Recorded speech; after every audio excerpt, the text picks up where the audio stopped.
I find it very interesting when you say that you have had your educational experience here in the U.S. and when we compared that to what is happening in Africa, and most of the countries, they are in a way democratic, but the way they are ruled is not in true democratic principles. And as far as I understand, Swaziland is a monarchy. And we have seen that in media that you do not really want to be the next heir apparent. Is that what is your intention probably? So do you intend in future to abdicate the throne or to go for a better democratic means which would be in tune with what the international body expects in most African countries? Right. Well, let me first of all correct the perception. I certainly would not ever become king in Swaziland.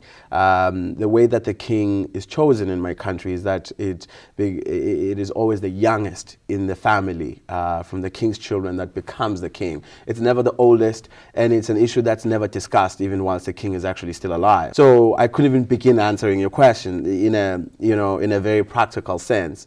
But I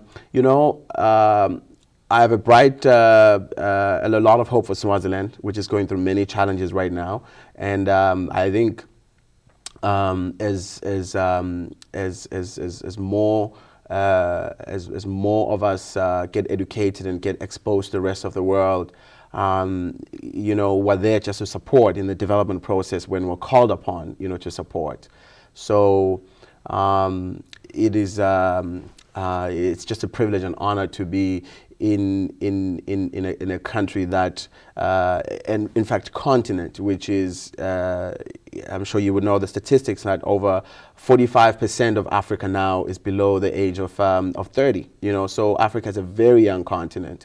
So we're looking forward to a lot of young people sort of participating and owning that process of making a contribution and developing their own countries. And so is Asia, in terms of the age of the demographic, the age group. A lot of people in Asia are also very young. So you're seeing a very changed world. So naturally, with youth, there's different ideas about democracy and how to make a difference and where things should be that the older generation wouldn't have.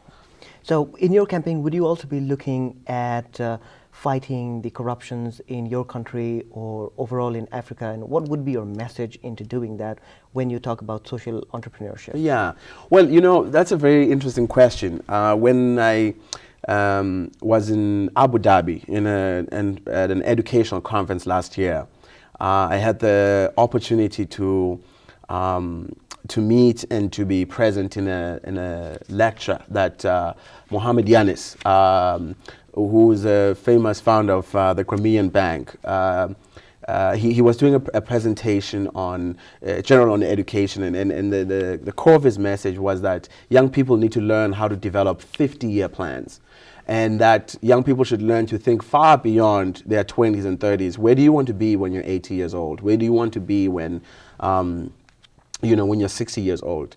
And when you think that far, it helps you to plan your life better in terms of where you actually want to go to and how you want to make a contribution. I certainly am an ambitious person in terms of where I think I would like to make a contribution and where I would like to see the world to be. And I remember thinking about where I would like to be, and one of the things that I thought of was I would like to become someone who plays a very key role within the United Nations system, for example. I would like to be playing a role in helping the African Union, for example, and then sort of the regional body, which is the SADC community in Southern Africa. And I don't have any ambitions for, becoming president or anything like that. I think actually quite the opposite. The nature of leadership has changed so much that today you don't have to be a president, you don't have to be a prince to make a difference, you don't have to even come from a special family. If you're just an ordinary person that is committed to doing extraordinary things, it's literally impossible to be stopped from achieving your dreams. So I have a lot of dreams. I mean, I would like to see HIV/AIDS eradicated on the continent. I would like to see poverty in the next 20 years or so in a museum where it's completely eradicated and we can talk about poverty as something that existed 20 years ago and it's no longer there.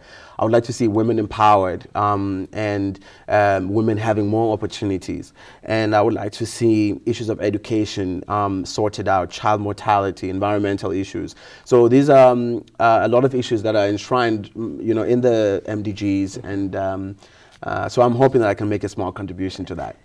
And you're also planning to do an MBA eventually. That's what we hear much of now. So what's the progress at this point of time? How would your plan and your education tie up into realizing your goals better? Right. Good question. It's important to be continuously developing oneself, and I am currently working on a program, a master's in philanthropy. And I am really interested and excited about philanthropy, and it's not just about philanthropy from a perspective of giving money or looking at it from a monetary perspective, but looking at philanthropy from a social capital perspective. There's other ways of giving that are non-monetary, and I think in the future we will rely more and more of that type of capital. So, for example, in Africa, we have what we call Ubuntu, and this communal way of living where families sort of support each other, and it's not a competitive environment or individualistic setting. And I think we need to start putting a value around what does community support actually mean, and we need to preserve that. And Robert Putnam speaks about this in his book called Bowling Alone. He talks about this concept of social capital. I think it's one of the most important assets that we have to preserve, and countries like Africa and in Asia have that, and we take that for granted sometimes. And I think in times such as like the global financial crisis, where limited financial resources, for example, will be going to the developing world, we will rely more on our social capital. So I'm interested in developing my thesis around that from a master's program. And I do have plans of going as far as doing a PhD program and being in the academic sector at some point. Mm-hmm. Now, let me ask some questions back home here. You have been watching the U.S. election for some time now. Yes. Do you have any candidates in mind that you think you would want to win?